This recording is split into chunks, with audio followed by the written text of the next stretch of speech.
اور دوسری طرف امریکہ کی طرف سے اقوام متحدہ کی انسانی حقوق کی کونسل پر دوغلے پن کا الزام عائد کرتے ہوئے اس سے علیحدگی اختیار کرنے کے بعد بھی امریکہ کو تنقید کا سامنا ہے۔ امریکہ کا UNHCR سے علیحدگی کا اعلان اقوام متحدہ کی طرف سے اسرائیلی فورسز کے فلسطینیوں پر مظالم کی تحقیقات کے لیے کمیشن کے قیام کی کوششوں کے جواب میں کیا گیا ہے۔ گزشتہ ماہ 19 مئی کو انسانی حقوق کی کونسل میں اس سلسلے کے ووٹ کو امریکہ نے ویٹو کیا تھا، جبکہ اس سے پہلے 16 مئی کو امریکی سفیر نکی ہیلی نے اقوام متحدہ کی سیکیورٹی کونسل سے بھی واک آؤٹ کیا تھا۔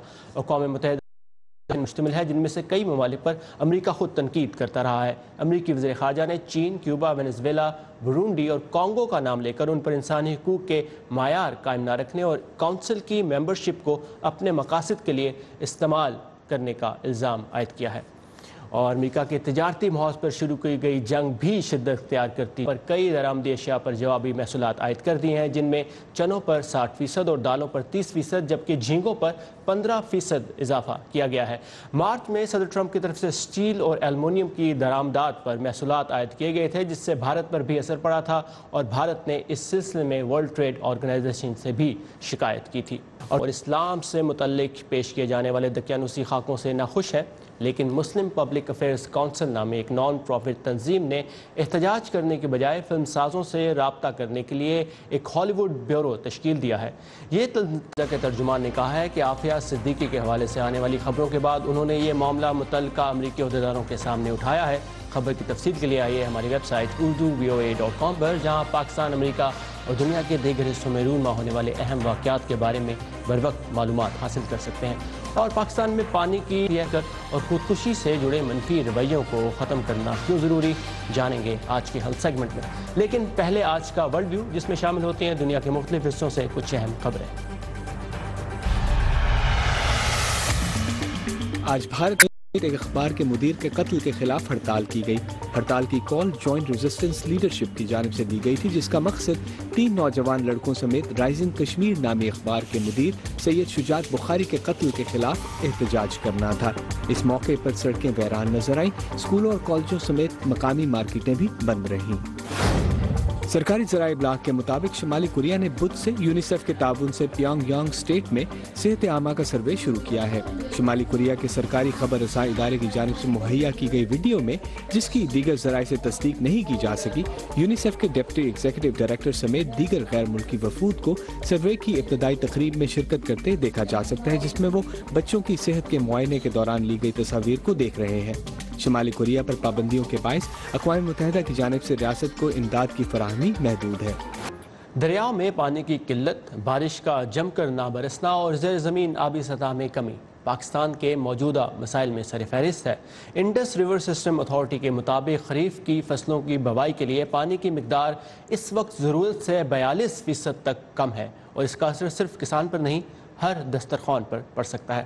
ایک طریقہ کار جس سے پانی کے استعمال میں کمی اور ساتھ میں زرعی پیداوار میں اضافہ ممکن ہے، وہ ہے ڈرپ ایریگیشن۔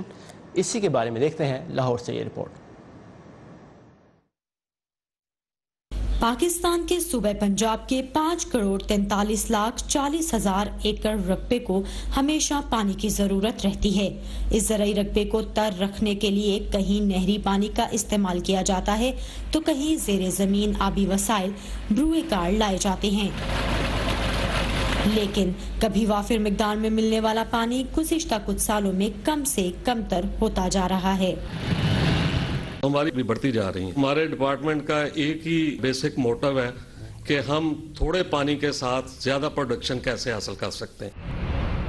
محکمہ زراعت کے زیر نگرانی چلنے والے ادارہ برائے واٹر مینجمنٹ میں کسانوں کو جدید طریقے اپنانے کے بارے میں مفت تربیت دی جاتی ہے، تاکہ غیر ہموار کھیتوں کو پانی دینے سے لے کر فصلوں کی بوائی اور کاشت تک کے عمل میں پانی کے ضیاع پر قابو پایا جا سکے۔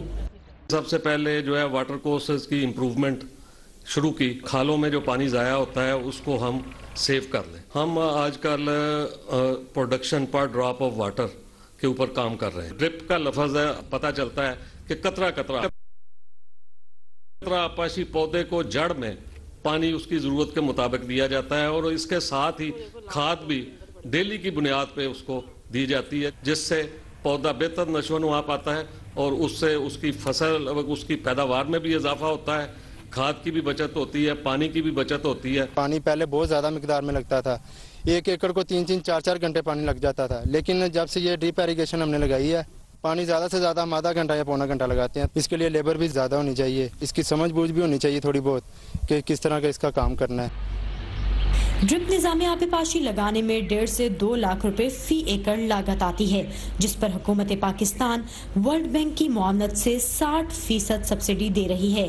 ساتھ ہی اس نظام کو چلانے کے لیے پیٹرول یا ڈیزل کا خرچہ نہ آئے, حکومت نے ہی 80% سبسڈی سولر پینلز کی مد میں بھی دی, لیکن کسانوں کے تحفظات اب بھی موجود.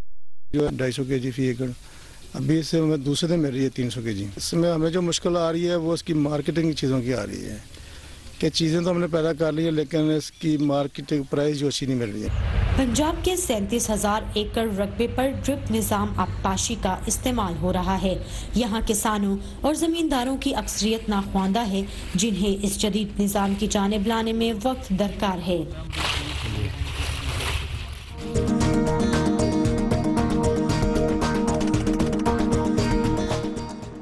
اور آج دنیا بھر میں چوتھا ورلڈ یوگا ڈے منایا جا رہا ہے. بھارتی وزیر اعظم نریندر مودی نے دہرادون میں 50,000 لوگوں کے ساتھ یوگا منایا. ان کا کہنا تھا کہ ایک تخلیقی, پرسکون اور مطمئن زندگی گزارنے کے لیے یوگا ایک راستہ ہے جو پریشانیوں اور ذہنی دباؤ سے بھی نجات دیتا ہے.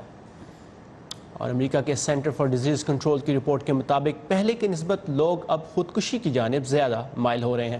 تاہم یہ صرف امریکہ کا مسئلہ نہیں, کیونکہ ہر 40 سیکنڈ میں دنیا میں کہیں نہ کہیں کوئی نہ کوئی خودکشی کا ارتکاب کر رہا ہے. ماہرین رائے دیتے ہیں کہ خودکشی سے بچنے کے لیے اہم نکتہ یہ ہے کہ ذہنی بیماری اور خودکشی سے جڑے منفی رویوں کو ختم کیا جائے. لیکن یہ کیسے ممکن ہو سکتا ہے, دیکھتے ہیں اس کے بارے میں آج کی ہیلتھ رپورٹ.